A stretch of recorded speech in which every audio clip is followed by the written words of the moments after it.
P. There seems to me an insurmountable objection to the idea of absolute coalescence, and that is the very slight resistance experienced by the heavenly bodies in their revolutions through space, a resistance now ascertained, it is true, to exist in some degree, but which is nevertheless so slight as to have been quite overlooked by the sagacity even of Newton. We know that the resistance of bodies is chiefly in proportion to their density. Absolute coalescence is absolute density. Where there are no interspaces, there can be no yielding. An ether, absolutely dense, would put an infinitely more effectual stop to the progress of a star than would an ether of adamant or of iron. V. Your objection is answered with an ease which is nearly in the ratio of its apparent unanswerability. As regards the progress of the star, it can make no difference whether the star passes through the ether or the ether through it. There is no astronomical error more unaccountable than that which reconciles the known retardation of the comets with the idea of their passage through an ether.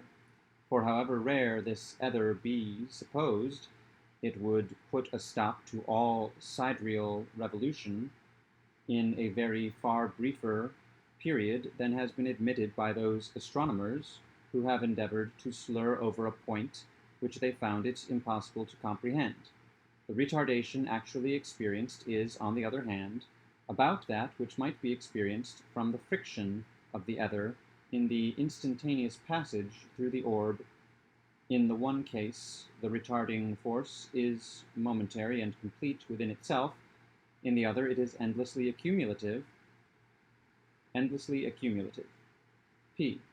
But in all this, in this identification of mere matter with God, is there nothing of irreverence? I was forced to repeat this question before the sleep-waker fully comprehended my meaning. V.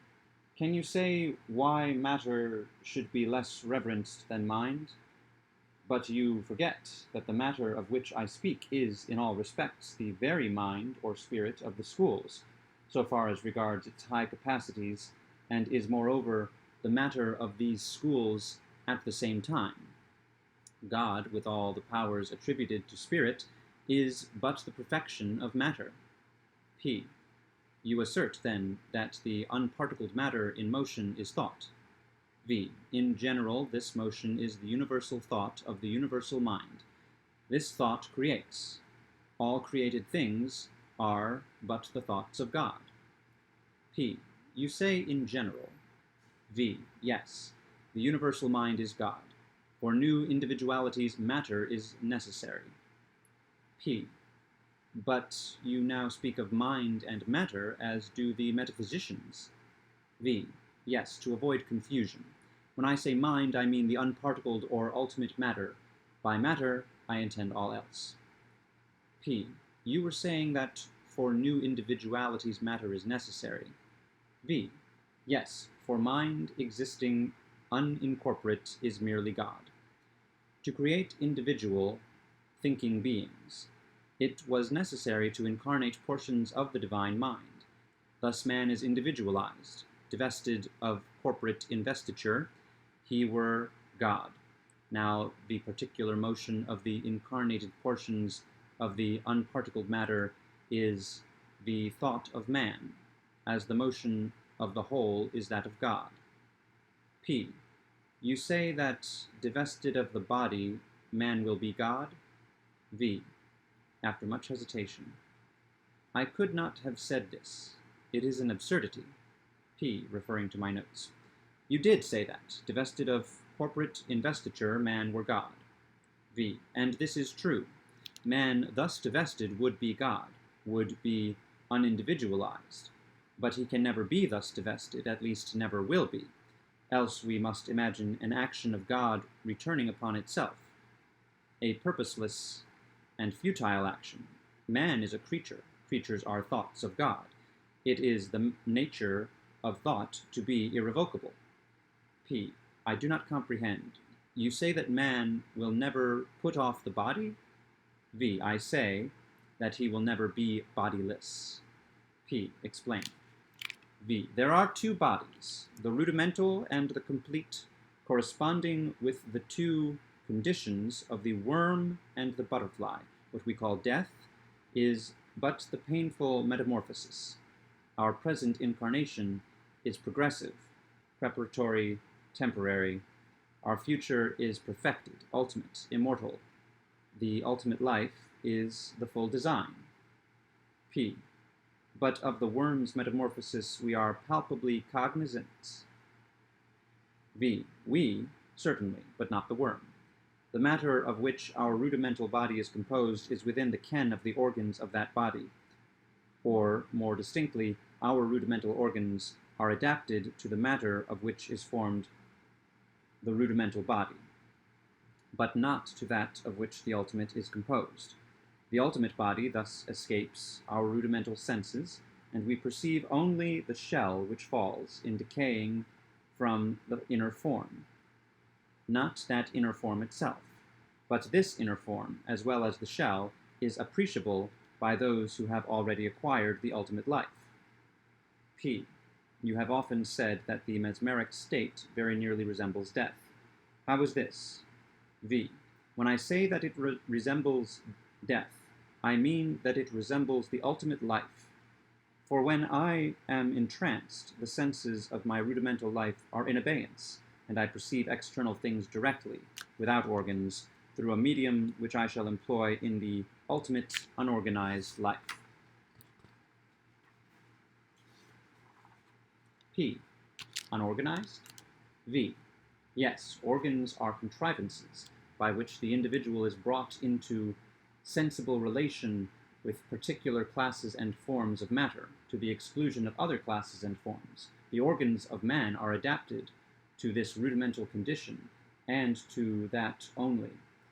His ultimate condition, being unorganized, is of unlimited comprehension in all points but one, the nature of the volition of God, that is to say, the motion of the unparticled matter. You will have a distinct idea of the ultimate body by conceiving it to be entire brain. This it is not, but a conception of this nature will bring you near a comprehension of what it is. A luminous body imparts vibration to the luminiferous ether. The vibrations generate similar ones within the retina. These again communicate similar ones to the optic nerve. The nerve conveys similar ones to the brain also similar ones to the unparticled matter which permeates it. The motion of this latter is thought, of which perception is the first undulation. This is the mode by which the mind of the rudimental life communicates with the external world, and this external world is, to the rudimental life, limited through the idiosyncrasy of its organs. But in the ultimate unorganized life, the external world reaches the whole body, which is of a substance having affinity to brain, as I have said, with no other intervention than that of an infinitely rarer ether than even the luminiferous, and to this ether, in unison with it, the whole body vibrates, setting in motion the unparticled matter which permeates it. It is to the absence of idiosyncratic organs, therefore, that we must attribute the nearly unlimited perception of the ultimate life. To rudimental beings, organs are the cages necessary to confine them until fledged. P. You speak of rudimental beings. Are there other rudimental thinking beings than man? V. The multitudinous conglomeration of rare matter into nebulae, planets, suns, and other bodies, which are neither nebulae, suns, nor planets, is for the sole purpose of supplying pabulum for the idiosyncrasy of the organs of an infinity of rudimental beings. But for the necessity of the rudimental, prior to the ultimate life, there would have been no bodies such as these.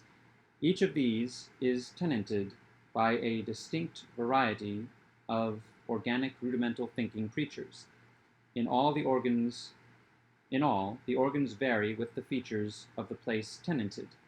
At death, or metamorphosis, these creatures enjoying the ultimate life, immortality, the cognizant of all secrets but the one, act all things and pass everywhere by mere volition, indwelling, not the stars, which to us seem the sole palpabilities, and for the accommodation of which we blindly deem space created, but that space itself, that infinity of which the truly substantive vastness swallows up the star shadows, blotting them out as non-entities from the perception of the angels. P. You say that, but for the necessity of the rudimental life, there would have been no stars. But why this necessity? V. In the inorganic life, as well as in the inorganic matter generally, there is nothing to impede the action of one simple unique law, the divine volition. With the view of producing impediment, the organic life and matter, complex, substantial, and law encumbered, were contrived. P. But again, why need this impediment have been produced? V. The result of law inviolate is perfection, right, negative happiness. The result of law violate is imperfection, wrong, positive pain.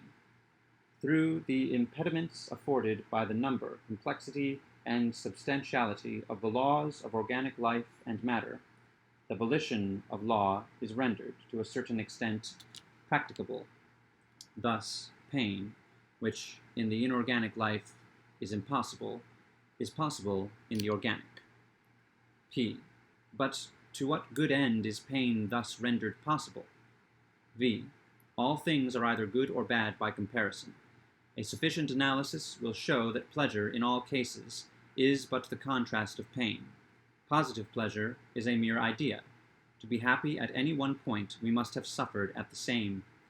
Never to suffer would have been never to have been blessed. But it has been shown that in the inorganic life pain cannot be, thus the necessity for the organic.